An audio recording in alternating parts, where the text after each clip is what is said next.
Hello, everyone, and welcome to the third, count it, the third Atlanta retrospective here at the Metagame Liberation Army. That's right, we're actually keeping with it every single week. Impressive for me because I keep with like nothing except for the Universes game for like a consistent period of time. But with me this week, I am very excited to talk with our very own team member, Mike Vena. Why don't you go and introduce yourself for a bit for anyone who might not know you? So my name is Mike, as you know. I've been playing the game for about 3 years now. I started with some of the other guys, and I used to play Magic. I still do off and on, but I've honestly fallen in love with this game, and I've been playing it since. It's phenomenal. So Perfect. So with the last two videos, we kind of had a bit of a clear topic to talk about. You know, the first one we talked about your first Universes events. The next one we talked about, you know, what your last Universes event might be like, and you know, some more sentimental things from David. And this is our first one where we don't have like a very clear, easy topic to go off of. However, our goal for this conversation is going to be talking about how to get through the day in general, right? So last week we touched on the topic of mentality and how to stay positive throughout the day. And I know, and we'll get to this in the video, but I know Mike had a little bit more of a rough day than our first two people in the videos did in Atlanta itself. So we're going to be talking about that. But before we get to that, the first thing I want to ask is how you were feeling leading up to the event. So we did this talk with David, and I also want to get your perspective because you actually happened to come in that conversation a little bit. So yeah, so leading into the event, I would say probably just like David until the week before, I was on Pony. I was on specifically City Rampage Pony. And yeah, awful deck. We hate City Rampage. I know. Terrible. Especially you specifically hates it. Oh yeah. For anyone who doesn't know, any of the viewers, I think City Rampage is a garbage card. It also should be banned. It's crazy how you achieve both, but you know, whatever. It is a phenomenal card, and I will say that until it either gets banned or rotates. But anyways. I was playing City Rampage Pony on Earth, and the deck was awesome. It was very fun. It drew like 6 to 7 cards a turn. Just for free, literally for free. It gave damage to everything. You know, it was just a big string deck. And I like stringing. I like the aggro lists. I like, you know, being more aggressive. Whereas, you know, there are other lists like Rodan where it's a very controlled deck, and it's you know, you're sitting behind not a wall, but you're kind of sitting behind a wall, you know, and you have barrier shield, and you have, you know, everything to be able to block with. You have speed hate, you have DR. You know, I don't like that. I'm not the biggest fan of that. You know, yes, it may be good, but I just like to play orange. It's that simple. So play orange, check gray. Like, it's that simple. Exactly. Except for when you check orange, and that's what Pony did a lot. Pony was nowhere near as consistent as it should have been. And you know, I was just like, I was thinking about it, and I believe it was you, or it might have been Frank actually, that put me on to Void Mount Lady 3. I think it was a combination of the two. Yeah, it was a mix, but I saw the, you know, obviously very similar to Rodan, in that it runs just the Void, the good stuff essentially. You know, yeah. So for our viewers, the Rodan deck that 3 of us ended up taking, it was Brody, Travis, and David. We've already talked about it a little bit, but the main point to that deck for its attack package was just to rip every single card out of your hand, because there's like too many cards on Void nowadays that just do that for free. So like Gently Criminal or Gently Theft, and then the one Fortive, Try Gravity Beam. So those two cards combined just say, if I see them, my opponent has no hand. So that was kind of the idea of the Mount Lady list, because the list you ended up playing, I actually did end up building, and like, I don't think it was the best thing ever, but like, I kind of like what it was doing, right? Where it's like, the idea was, can we take what Rodan is doing to win the game and put it on a character that has more health and also can be more oppressive if I don't see specifically the no hand cards, right? Because the things that I like that the Mount Lady list has over the Rodan list is the very unfair set of text that says my attack is unblockable. So we just get a bit of momentum, and then we say our attack is unblockable for like 30, right? And it's like, oh well, I guess I just lose. And then the other thing that I like is that deck does get to string a little bit early. But that's stuff with me talking about the deck. What was your sense leading up to the event? Why'd you end up going with that deck? I honestly went with the deck purely for the power of being able to, sit back in more of a mid-rangey kind of style and be able to almost collect momentum, over the game. Exactly. And collect obviously counters on the character. And then just being able to go, okay, this Titan Cliff is unblockable. It has 30 damage. Yeah. Figure it out. Like either figure it out or you die. Like you know. Yeah, I don't think you have 30 damage or 30 points of damage worth of DR. Exactly. So it was definitely a big allure of the deck. And I also just liked running the Void package. Like being able to say, okay, that 3-card, hand that you have, actually it's a 1-card hand. Yeah, exactly. And that felt very good. Yeah. And I think what Mountain Lady also gets to say is like, I'm going to make those attacks threatening, right? So like at the end of the day with the Rodan list, our plan is to do that every turn. Mountain Lady's plan is like, no, all of these have 3 damage. Also, all of your like cards that do things, your face ups are committed. So you actually have no agency in the game, which is definitely what our goal was with the Mountain Lady deck in terms of how it ends up winning the game. And with Mountain Lady, honestly, I found you definitely could get more aggro earlier on. Mm-hmm. It's definitely there because you have that 3 damage on every move. Yeah, exactly. It helps tremendously. As long as you get to that, what is it, 5, I believe it is? 5 counters on the character. 5 counters. Which I struggled with that a couple times. I just wasn't seeing, review cards. You do have to see Titan Cliff a lot, especially because I backed off of Canyon Cannons. I think I ended up burning 1 in the list just because outside of giving you counters, that card really wasn't doing anything for the list that we built. But I think that card's much better in other Mount Lady lists than it was in ours. Yeah, because for ours, it was very much just like, here's a potentially big attack. Figure it out, but it wasn't even that. It wasn't that stellar. It was nothing to write home about. Exactly. So leading up to the event, you make this quick change. You go ahead and decide to go with this Mount Lady list. Let's fast forward to the day itself, right? So we asked David last week, right, how he starts his day. And we really wanted the veteran perspective. How did you start your day? And how do you usually start your regional days? Do you have like a routine? Because he had a routine. Like, do you have a routine or what?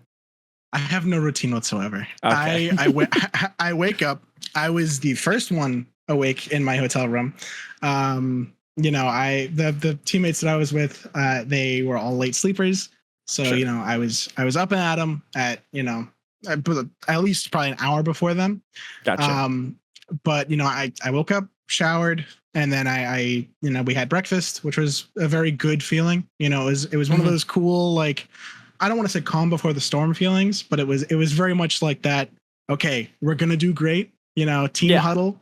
Let's hang out. Let's have breakfast. Let's not even talk about the game. Let's just hang out as friends and let's just have breakfast. Yeah, exactly. It's okay.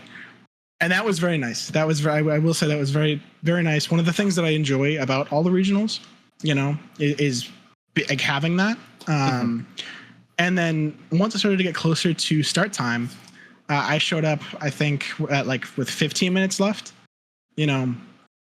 sign up, get my promos, get my packs, and it was pretty much right into it. Yeah. And the room was packed too, and they opened up right before the event. That was different than normal, but I was kind of here for it, right? We got to get straight into it. Yeah, honestly, the getting straight into it was kind of what got me off my game a little bit. That sucks. Yeah, it was just all right, get your stuff, let's rock and roll. There was no hey, we're gonna start soon. I think there may have been, but by that point I was already I think I picked up some retro stuff from Sean over at Rochester CCG, and I was just going through it, and then I was just oh, pairings are up. Yeah. Oh, No, I do crap. remember Okay. that. It was like I didn't realize like pairings were going to be up that quickly because I was watching the time. Yeah. I'm like, oh, pairings should be up, but like I was still doing other stuff. I was also grabbing because I had an order that I had already done online for Rochester, so I was also grabbing that. And then like pairings were up. I'm like, oh, I got to shove all this stuff in my backpack and get to my table. And as we've talked about on these videos already, I look up pairings. I see a very familiar name, and I'm like, oh, I got to go rib on him, and also have to go play him, which sucks. And to my understanding, a very similar situation for you. So you open up your phone, you look at pairings, and take it away. I open my phone, I look at pairings, and it was just like the pit in my stomach that was already there just got like worse tenfold because I was against David Thomas, and you know, like he said, we had done some testing the night before, and he bodied me almost every single one of those games because Rodan just gets to put speed on everything for literally free. Yeah, and I only ran 3 or 4 copies of Barrier Shield in the main. It was a 4. I'm pretty sure. Yeah, there's no shot it wasn't. I built that deck. Hold on, no, it might have been 3 actually. I think it was 4. Nonetheless, okay. Yeah. Go ahead. I saw maybe one of those each game in testing. Yeah, and it's like I was like, all right, well, I'm just gonna try and play this deck the best way I can. Yeah, exactly. And I sat down and I was telling David, I was like, I was already off to a rough start because it was just because of how it was just such a rapid like, hey, okay, let's go. Yeah. And he could see that, he could see that I was kind of like a little freaked out. Yeah. And he was just like, hey, this is a good thing. We're gonna take this as like almost another test game. Mm-hmm. A little more structured, obviously, but we're gonna take it as another test. Yeah. And I went, okay, that's okay. And then so I we start playing, and the same thing is happening. He is just bodying me. I want to say, I believe game 1, he just had the nuts and he just killed me. And then I was like, there's nothing I can do to that. And I was like, it's okay. It's fine. Mm-hmm. It is what it is. And then game 2 was wacky. I draw my opening hand. I'm going first, and I see I think it was 2 or 3 foundations, and I'm like, that's not enough. I need to, as a 6-hander, it should be at least 4. So I put it back, and then I proceed to draw 2 foundations, and let alone 2 foundations that do nothing. And from that point on, I was just like, all right, well, I got to try and fight my way up to the losers bracket. Yeah, that's an uphill battle to begin with for the game, and it kind of sets an uphill battle for the day, unfortunately, right? Yeah, and especially against Void Rodan. Yeah, building 2 going first sucks. Building 2 period sucks. And any of the control 7-handers, build 2 is just not feasible, right? Unless they also build 2, and it's all right, cool. I guess we're just trying to throw the game. That's neat for me, but that's not what's happening, right? Especially into David, right? I'm pretty sure. I want to say it actually was I build 2, and then he just went, okay, build 6, pass. Yeah. And that just it crushed my little soul, So other than that, how did the his attitude throughout everything, did that help you at all, or do you think it could have been worse, or do you how do you feel about that in retrospect? In retrospect, it was great. I'm very happy that my round 1 was David. Yeah. It was very good. Well, your round 1 loss, right? I'm sure you would have been happier to face someone you didn't know and have it be, not as difficult of a match and win, right? Yes, of course. But, like I said, in retrospect, hindsight's 2020. I'm very happy that it was against David because, he was able to, we were able to talk back and forth. And we talked through lines and a bunch of the lines that I played throughout the rest of the day were from that game because he went, oh wait, you can try this, and then he even said oh, maybe in an aggro matchup, try this, and you know, and that was a very cool, good start. Yeah, you know, it was a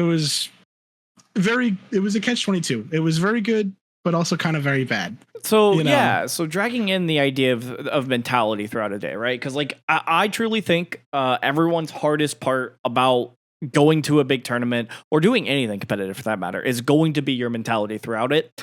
Because if you have a bad mental, you are not going to enjoy yourself. It is going to be a bad time. It's like, why are you even like? You're going to be losing and you're going to be mad about it, right? And like that's not going to be fun for anyone, right? And then B, you're going to be losing more too. Like if you have a bad mental and you get in your own head, it's not like I don't think most people can win from that scenario, right? So we kind of had a hit to our mental because we lost round 1. It is what it is. It happens some tournaments, and sometimes you can still make the win out bracket. I'm pretty sure I know of a few like very well known members in our community who like did that for Nats and then ended up winning Nats or something like that. I'm not positive that was the story or not, so I'm not going to say names, but so that was a hit to our mental, but it was good for our mental and set up the rest of our day to have that kind of have that veteran player instill some of their mental into us. Is that kind of true or? Yeah, absolutely. And it was very nice, you know, because I was very much distraught. I'm going to be honest. I was after that game. I was just like, I was done. I was like, all right, yep, I'm good. Yeah, round 1 losses are very hard.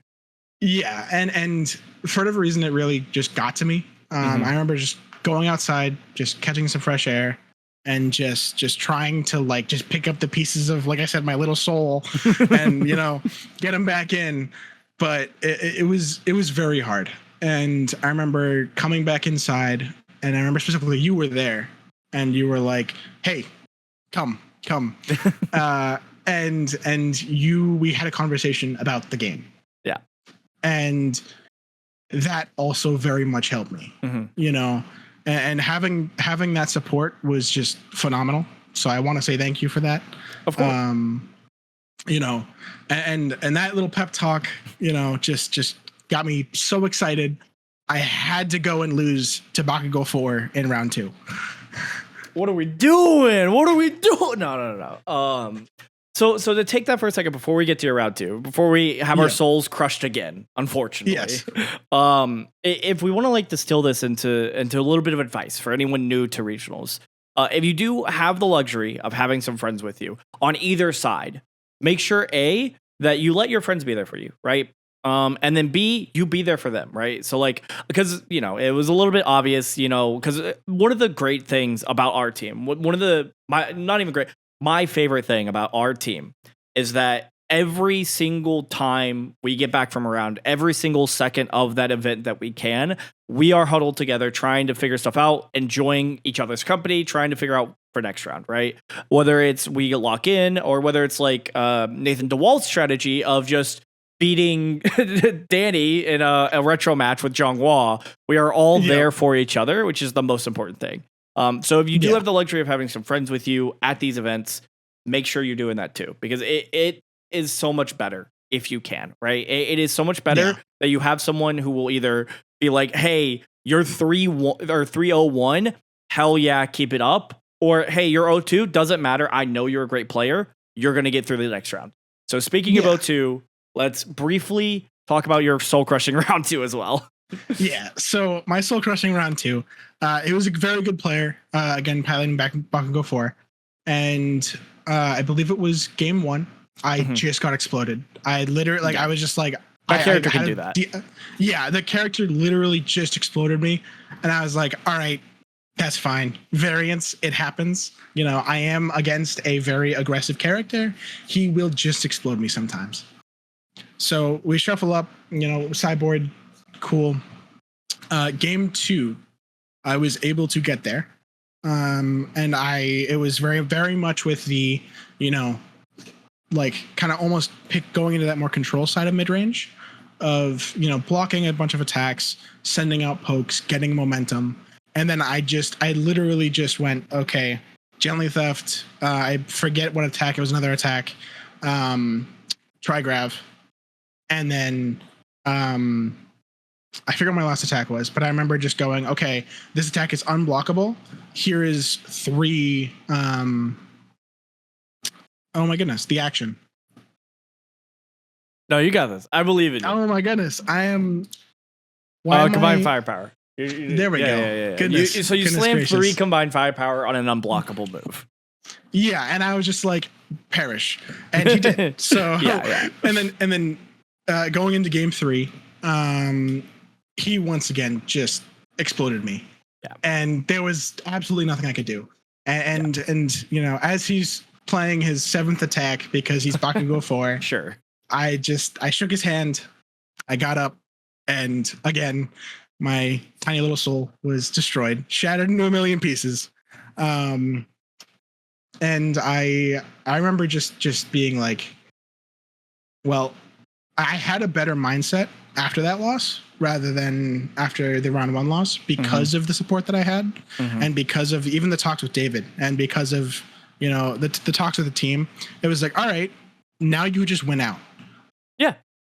And it's simple as that. You just easier said than done, right? But like, it is. It's also like you don't have to worry about losing, because like if you do, then whatever, right? Like I feel like in a situation where you only have one option, it feels so much better, right? Like, yeah, I will say, like, this feels like a little bit of like complaining for my ivory towerness, but like when I'm like round 4 and I end up getting my first tie, like so many worries started getting into my head of like, okay, well, if I lose this one, or if I tie this one, or like, can I still win out? Like, whereas like from your position, hopefully there was a little bit of solace in like, I'll just win out. Like, I got this. Yeah, you know, and that's all there was to it. Like, for whatever reason, that, you know, that locking in of my second loss just told me to hit the Jets.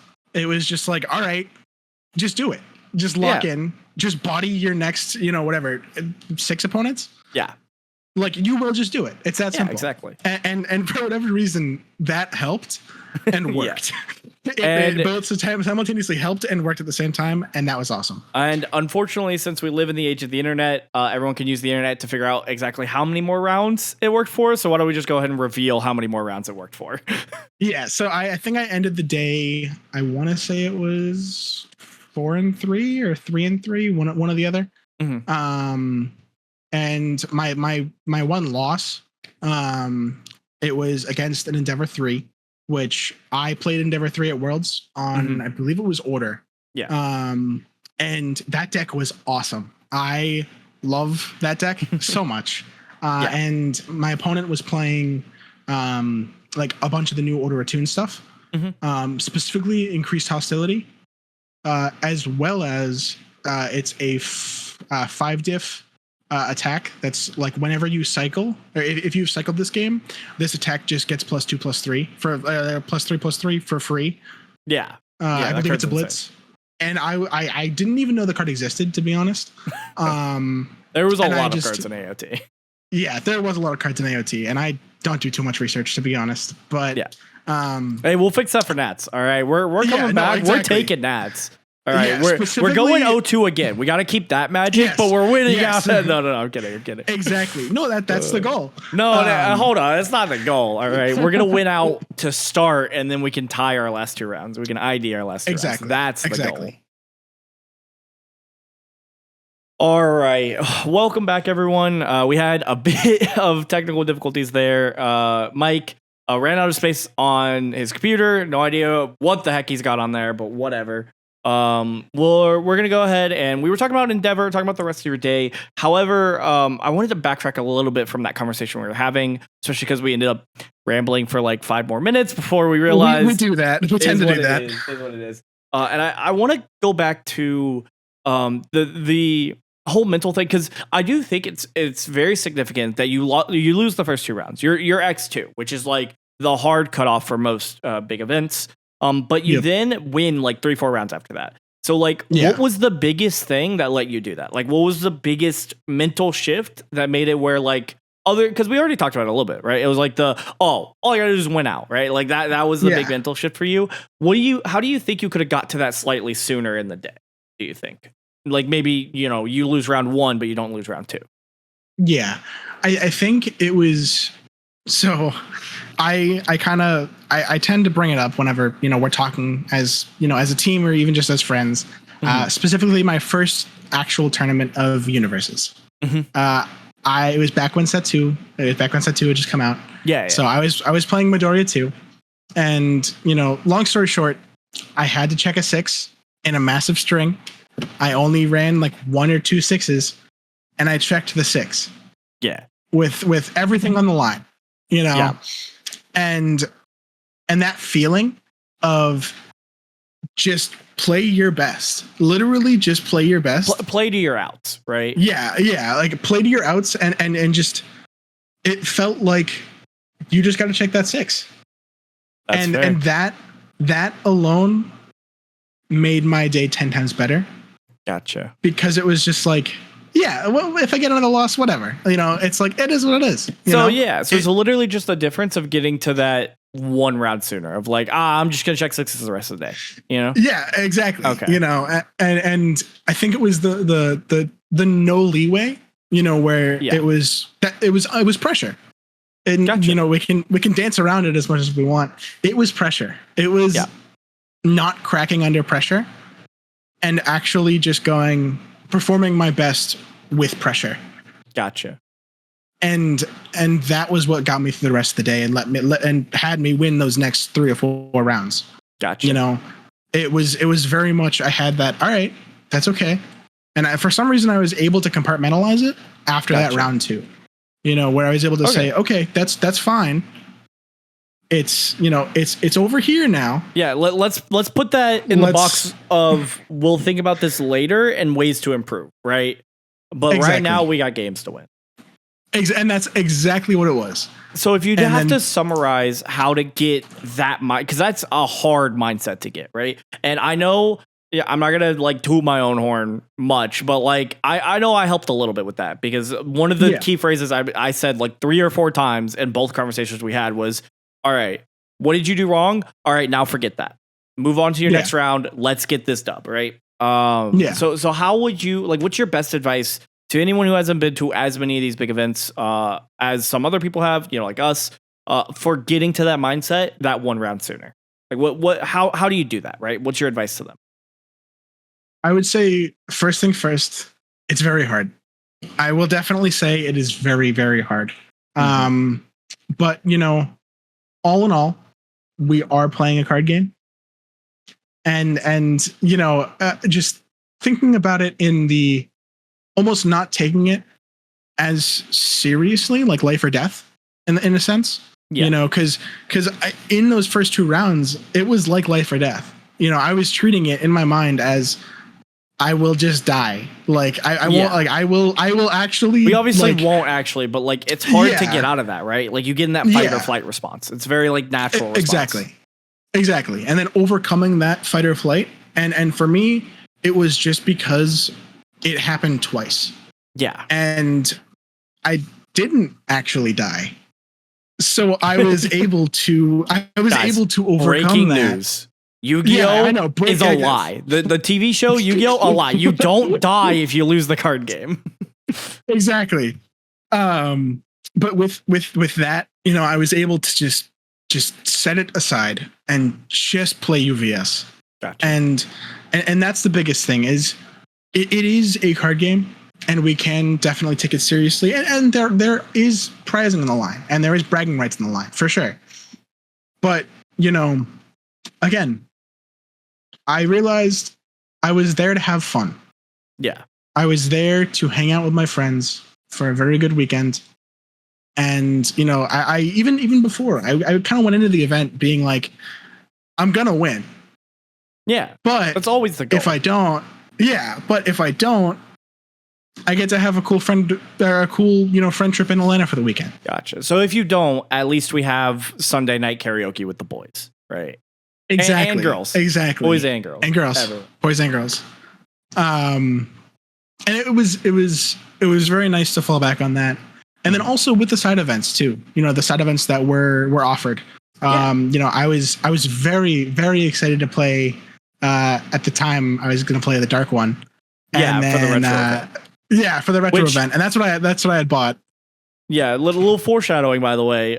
We do on our team have a current retro champion, as far as I'm concerned. All right, Atlanta Regional was the last big retro event. All right, yeah. Frank Gargiulo, and the talk we have played with him is absolutely going to be all retro. So if you're a big retro head, that's going to be one to tune in for sure.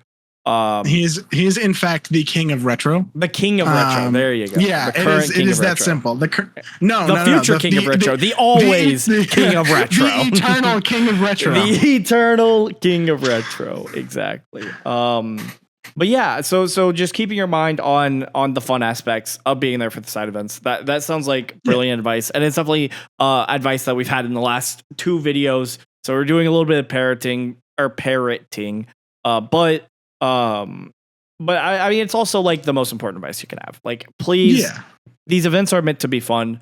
I don't want anyone seeing us talking about the event, going to an event, and then having a bad time. Always make sure you're there having a great time. That's the important part. I'm going to repeat myself, but it is a card game. Play to have fun, and it's going into a tournament so serious can hurt you. It can, and that's what I learned. Yeah, exactly. You can be serious and competitive while staying focused on having fun as well. Because it's just not worth it. At least in our card game, and some other card games. I guess Magic. I think they have like a giant cash pool or whatever at their biggest tournaments. Then you can be a little bit more gung ho about it. But for ours, I think fun is the most important thing currently. But you can do that and be serious and competitive at the same time. Which brings me to my. Oh, sorry to cut you off. No, you're good. You're good. Go for it. All right, brings me to my last question before we hop off here, because we are running a bit low on time. And it's, what are you looking for out of the next event you go to? Like, what are we going for? What's our goal on the mental aspect? What's our goal on the event? What are we excited for? So goal overall, because I made it my personal goal for this season and for this year to top an event. And I've yet to do that. So I figured with, the maximum pressure to go and top Nats. So that is my goal. We're just going to top Nats. We're going to go to Worlds. Exactly. So realistically, my goal is to go to Worlds. Gotcha. That is because, if I get top 16 at Nats, I will still be very happy. If I don't get top 8, that's fine. If I get top 8 and go to Worlds, I will be ecstatic. I will. We're going to be celebrating. Mind. We're going to be celebrating. Yeah, for sure. I will be very much celebrating. So my goal is there, and I would say for big, like the biggest, and also goal in the meantime is just to prepare for it. Like David and Frank said in their Midoriya decklist video, they're gonna put me through the gauntlet. And I'm very excited. You're ready for it. I'm ready for it. Yeah, I'm ready to practice, and get there. Perfect. That sounds like you have a much better mindset than I do for success for Nats. Because as much as I would love to do well at Nats, I don't know. I don't have as much motivation. But what gets me motivated is always seeing my friends and my teammates motivated and doing everything in my power to help them, which ends up helping myself a little bit selfishly. But with that, I think that's going to do it for this retrospective. I think some of the biggest takeaways are just to make sure you're having fun. Make sure you keep that positive mentality. That's the most important part of all of these big events. As for the next few, we've focused a lot on the event itself. And that will always be the focus of these videos. However, I do want to let everyone know that the next few will be leading away from that so that we don't have the same 7 videos over and over again. I don't know exactly what the next one is, but to give you what to look out for on the horizon, Constantine or Dean or Pringles Band 123 had a very unique experience at this event where he decided he just wanted to test a deck at the event. Like, he just wanted to put it through the gauntlet day of. So we'll get to talk a lot about deck building and deck testing in that one. We already talked about Frank's. We're going to be talking about retro, everything retro. And then I forgot. I don't have. And then, of course, one that we'll be talking about the event, but we'll be talking about a different day of the event. Instead of day 1, we'll be talking about day 2 is, of course, Max, as they topped their first event. So we're going to be talking about that. So those are some of the ones that we have on the horizon. But with that, always make sure, like, comment, subscribe, and check out the blog. It'll still be linked down below. And Mike, do you have any final thoughts, anything you want to shout out for us? I mean, the biggest shout out would be to my team, of course, to all of you guys. I wouldn't be here if it weren't for you guys. I wouldn't get into this stupid card game that I love. If it weren't for you guys, I wouldn't be traveling to all these places if it weren't for you guys. And I've grown a lot since I've started playing. I remember when we were like, oh my God, I'm gonna be 18 soon. And for everyone who doesn't know, Mike is from the area that we're all mostly from here in Massachusetts. And we've gotten some out of Massachusetts members. But Mike at the time was under 18. He doesn't look it, but Mike is actually the youngest member on our team. He's always been the child of the team. And I do want to parrot what he said. He has grown absolutely that much in the last 2-3 years in the game and out of it. I think all of us are incredibly proud of you, for sure. Well, I'm going to blush. Thank you. And again, without you guys, I wouldn't have done that, and being able to travel and being given the opportunity to travel, and it's, again, not even just traveling for the events, but being able to travel with friends and have just a fun, awesome weekend with friends is always awesome. For sure. So I'm greatly appreciative of that, opportunity. Awesome. But yeah, with that, I think we will see you guys in the next one.